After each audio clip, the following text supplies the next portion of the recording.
How's it going? This is Dylan. This is Leslie. And this is musicandmascara.com. Yes, we're learning to share equals growth. So this is a continuation in a series of videos that we're doing about objections. When we have a product or an opportunity that we are selling to somebody, seems to always be the same few objections that come up no matter what that product or service or opportunity is. So this week we're going to talk about money. Yes, so that's a big one. It doesn't matter whether you're sharing an opportunity, you have a product, you'll always come across a money objection. You know, maybe they think your product's too expensive. Maybe they think they can find it somewhere cheaper. Maybe they say they don't have any money. And we're going to talk about all of those things because all of those are simply objections. And it could be in a couple of different ways. It could be either they feel that your product is too expensive or your service, or if you are presenting a business opportunity to them, they may feel that they don't have the money or can't somehow spend the money on the opportunity that you are putting before them. So there's various ways that this could come up, but it all kind of boils down to some very interesting kind of things that happen in our brains. So let's talk about that. So we want to talk about value because value is at the center here of what drives any objection really, but especially the money objection. And value is made up of a few components that could be quality, service, and price. So we want to talk about you for a minute because we're going to figure out where you fit into one of those three pieces. Quality, service, or price, and what is most important to you, because that's who you're going to attract to you as well. Exactly. So when a salesperson approaches you with a product, a service, or an opportunity, what is the most important thing to you? Is it the quality of service or product, or is it the quality of the product itself? Is it the quality of the service that you're getting, you know, like that interaction, the person that you're dealing with? Or is it price? You want the cheapest thing or the less expensive thing, and you're going to price shop to find that. What is, and so when we say value, any of those aspects could be less or more important to us that gives us our overall value, like how valuable this thing is to me personally enough to make me want to have it. Those three aspects make that up. Yeah, and when people say they're looking for the best value, that always means something different to somebody. Because me personally, that doesn't mean lowest price to me. That means the best for my money. Like, I do want to be smart, so best for my money. But quality and service are definitely way more important to me. And really good service will trump all of that for me a lot of times. Good service, the personality part of that is a really big thing for me. Yep, and other people are really concerned with the quality of the tangible thing that they're buying and making sure that it's the best. Price is an interesting one. Price is always fluid, right? So the people that are really focused on price a lot of times, if they find it for this price today and there's an opportunity to find it for a lower price tomorrow, they're probably gonna go to that thing. So, you know, if they can save 50 cents or $1 by driving across town to save that 50 cents or $1, a lot of times they're gonna do that. And if they're really concerned about price, then the service or the quality may not always mean what it means to other people. So that price thing can be kind of a hard thing for people to chase. And as a salesperson or someone who is presenting a product or an opportunity to somebody like that, it can make it a little bit more difficult because we may not always have the lowest price. So then what we have to do for somebody like that is to help them find value in those other areas. And maybe Right. price will come down a little bit on their priority. Yeah, because we're going to try to balance those levels out, Right. right? Those three things. So you have to make somebody understand the overall value, which will include the quality of the product and the service that you're providing to them that goes along with that. If you need to work, on somebody that has that price point that they need to adjust over here. The interesting part about it is a lot of this comes back to our personal psychology, because if we are the bargain hunters, if we are the couponers, or the couponers who are constantly trying to save 10 or 15 cents or 50 cents on everything, and we're the kind of people, we joke about this, that are angry when a salesperson calls us, or when that furniture salesman approaches us at the furniture store, or if we're the guy that is or girl that is very against salespeople approaching us, and we are the ones that are the bargain hunters, then chances are that's the way our business is gonna kind of go. That's what you attract to you, yeah. Right.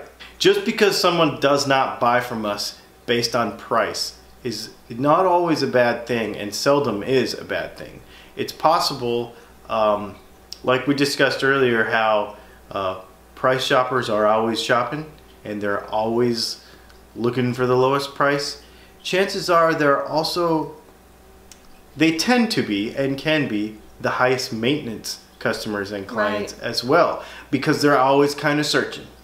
And when it's like a level of never satisfaction or something, because they're always looking for something. They're always looking for something, and so that means that they can also be the highest maintenance clients or customers.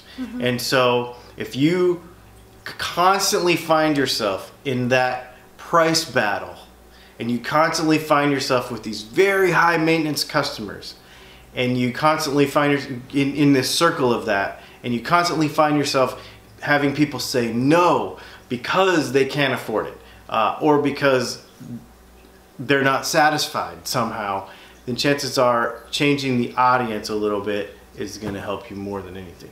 Right. And making sure you're reaching the right people. Exactly. So we're posting this on social media. You can check your social media accounts and just see what's on your timeline. Are you looking for discount codes? Are you sharing discount codes? Are you looking for couponers? Are you holding coupon meetings? Fill in the blank. If figure out where you're at. If are you noticing a level of service that you get when you go places, when you're out and about? Do you notice other sales tactics? Maybe that means you're more of a service based.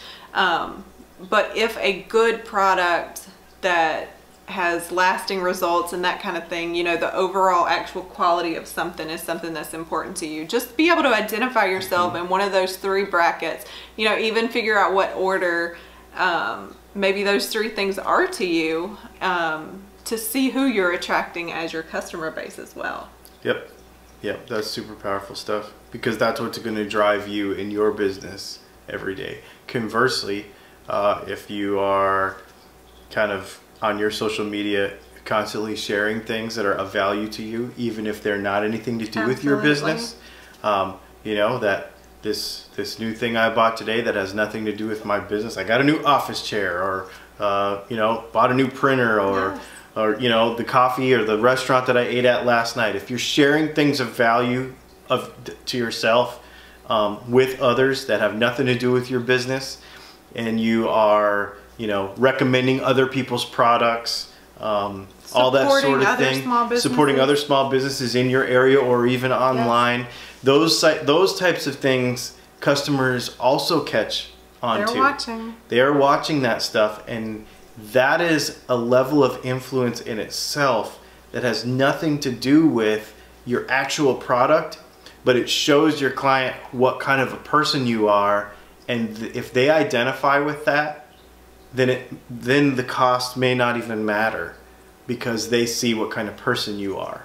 And so it really helps to be able to be throwing that off all the time, like showing who we really are. And that is part of, we talk about it all the time. That is also just a huge part of relationship building. You were talking about feeling a need for somebody or understanding that they have a need that they might not have identified. And that comes as a result of getting to know people and understanding and listening, which is all a part of relationship building. So all very super important pieces.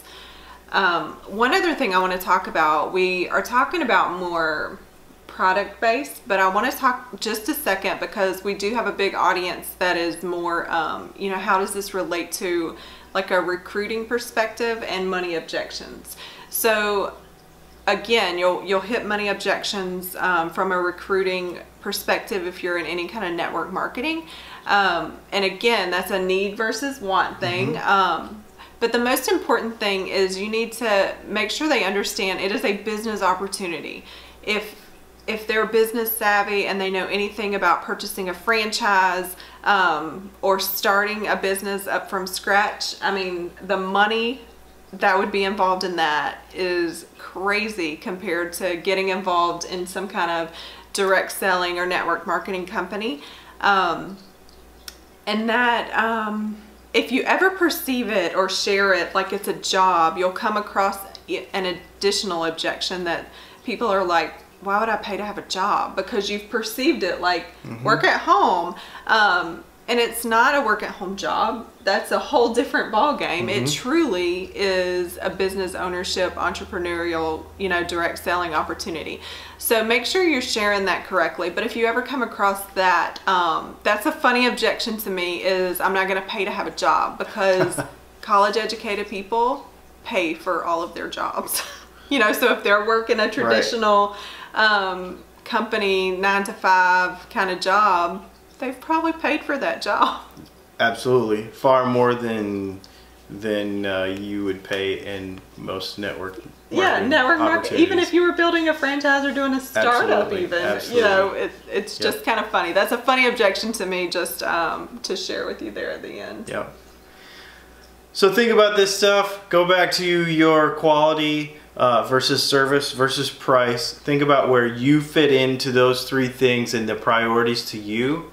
And think about how you present yourself, not even your business, but how you present yourself to the world in relation to those things. Do you focus on quality of product, quality of service, or are you constantly chasing the lowest price? And what are you reflecting out to your clients and customers first? Start there and then think about how you're presenting your opportunity or your business or your service to your clients and customers. Yes.